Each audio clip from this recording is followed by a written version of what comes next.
Мына көріп тұрған клоунымыз күлкілі болып көрінуі мүмкін, бірақ оған ақша салмаған адамдарды ол қатыгез түрде өлтіреді. Сосын олардан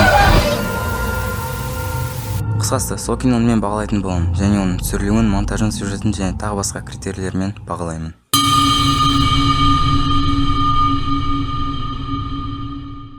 Бірінші бөлімде бір қыз өзімен өзі кетіп бара жатады. Сосын бұрылып қалған кезде алдынан клоун шығады. Қыз оған сәлемдесіп, сосын клоун анау қызға қарап тұрады да өз қолынан көрінбейтін бір телефон жасайды. Сосын оның қасында тұрған телефонға хабарласа бастайды. Сосын қыз "Бұны сен жасап жатсың ба?" деп сұрайды. Сосын қыз телефонды алған кезде күлкілі бір дыбыстарды естіп бастайды.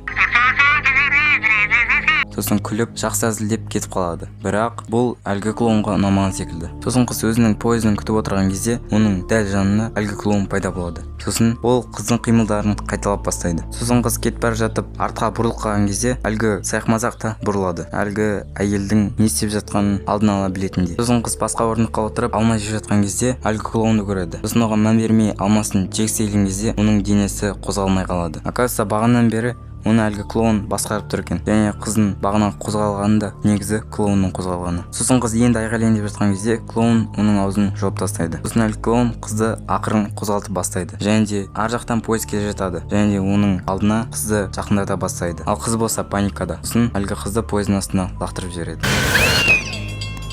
Сосын жерге алма түсіп, клоун сол алманы дым болмағандай жеп кетіп қалады. Бірінші бөлімді қорытындылай келе, оның атмосферасы және монтажы, звуктар жақсы салған. Әлгі клоунның үнсіздігі мен іс-қимылы және тыржиған түрі өте қорқынышты екен. Қорқамын сонша, жүрегім бақайма түсіп кетті. Қысқасы, киноның сюжетіне 10-нан 8 балл, атмосферасына 10-нан 9, кейіпкерлеріне 10-нан 7.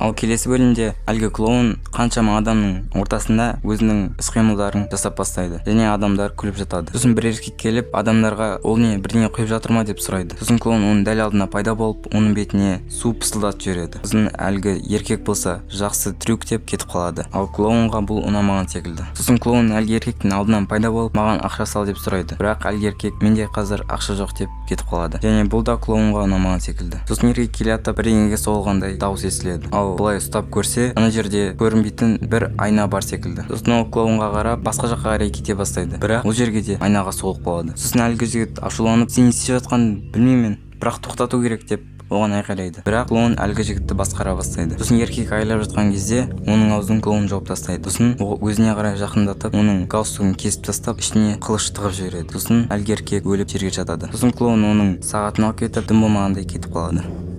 Осы бөлімде теміржол станциясындағы түнгі түсірілім, жарық пен көлеңкенің үйлесімі фильмге ерекше қорқынышты атмосфера береді. Және де сюжеті 10-нан 8, атмосферасы 10-нан 9, кейіпкерлер 10-нан 7.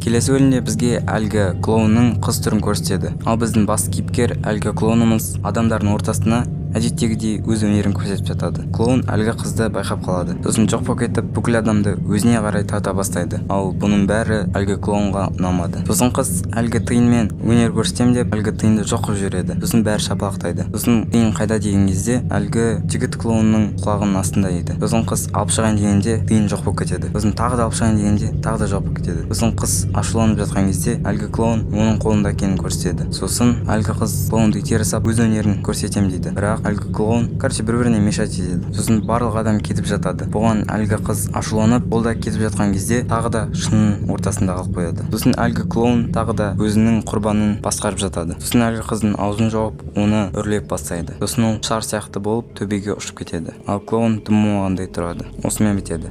Фильмде қолданылған жарық пен көлеңке, сондай-ақ дыбыстық эффектілер қорқынышты атмосфераны жеткізді. Енді оның сюжеті 10-нан 8, атмосферасы 10-нан 9, кейіпкерлері 10-нан 8.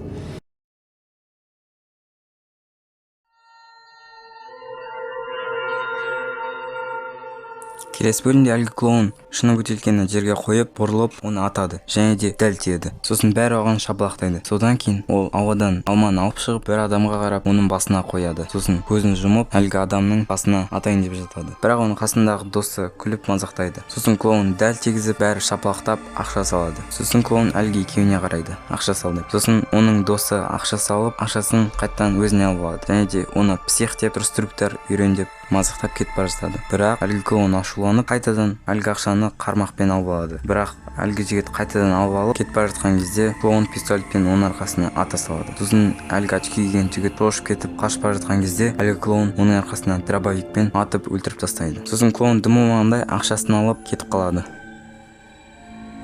Бұл кинодағы камера жұмысы мен монтаж фильмнің динамикасын жақсы жеткізеді. Қысқа уақытта көрерменді оқиғаға тартып жібереді.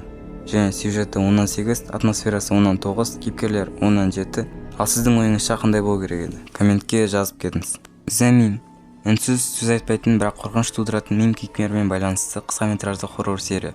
Әр бөлім әртүрлі, тек бірдей секілді.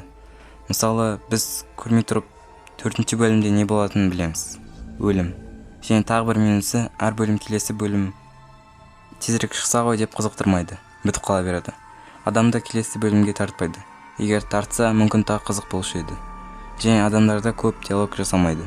Я білем, ағылшынша не қоя түсінбеймін, бірақ субтитрмен болсын көруші едім. Мемға сөйлемеген жарасады, ал кейіпкерлер көп сөйлемеуі ұнамады. Ал жақсы жақтары қысқаша, түсінікті, қорқынышты болды.